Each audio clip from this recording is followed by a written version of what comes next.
ଆଜି ତ ରବିବାର ସାର୍ ବହୁତ ପାଠ ଘରେ କରିବାକୁ ଦେଇଛନ୍ତି। ତୁ କରିଛୁ ନା ନାଇଁ? अबे साले। ପାଠ ଖାଲି ସେ ରାଗି ମାଷ୍ଟର କରିଛି, ନହେଲେ ମୁଁ କାହା ପାଠ କରିନି। ତୁ ତ ଆଗରେ ବସିଛୁ, ତୁ କିଛି ପାଠ ମନେ ରଖିଛୁ ନା ନାହିଁ? କହୁନୁ ଟିକେ, ମୁଁ ଟିକେ ପାଠ ପଢ଼ିଥାନ୍ତି, କହୁନୁ। ସାଙ୍ଗ କ'ଣ ପାଠ ମନେ ରଖିବି? ସେ ଯୋଉ ଇଂରାଜୀ ପଢ଼ଉଥିଲା ଆମକୁ, ନିଜେ ତ ପଢ଼ି ପାରୁନି, ଆମକୁ କ'ଣ ପଢ଼େଇବ? ଇଂରାଜୀ ପରେ ସାହିତ୍ୟ, ସାହିତ୍ୟ ପରେ ଇତିହାସ। ତ କହିଲୁ ସାଙ୍ଗ, ଏ ସାହିତ୍ୟ ପରୀକ୍ଷାରେ ଯାହା ପାଇଁ ତାହା ଲେଖିଦେବୁ, କିନ୍ତୁ ଇଂରେଜୀ ପରୀକ୍ଷାରେ ଆଡ଼ମିଟ୍ କାର୍ଡ଼ ଛଡ଼ା ଆଉ କିଛି ନାହିଁ। ହେ ସେ କଥା ଛାଡ଼େ।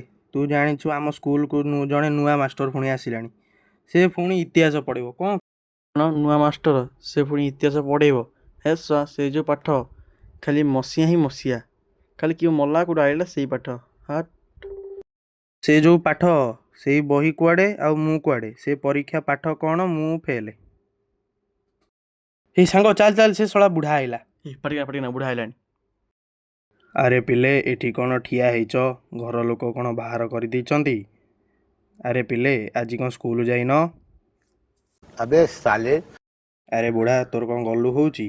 ତୁ କ'ଣ କହୁଛୁ ସ୍କୁଲ ଯିବାକୁ? ତୁ କ'ଣ ଆମକୁ ପୋଷୁଛୁ? ଏ ବୁଢ଼ା ପଇସା ବୁଢ଼ା ଚପଲ ଖୋଲିଲାନି, ପଳା ବିଚାର, ଦୌଡ଼ ଦୌଡ଼, ଆବେ ଦୌଡ଼ୁନୁ, ଚାଲୁନୁ।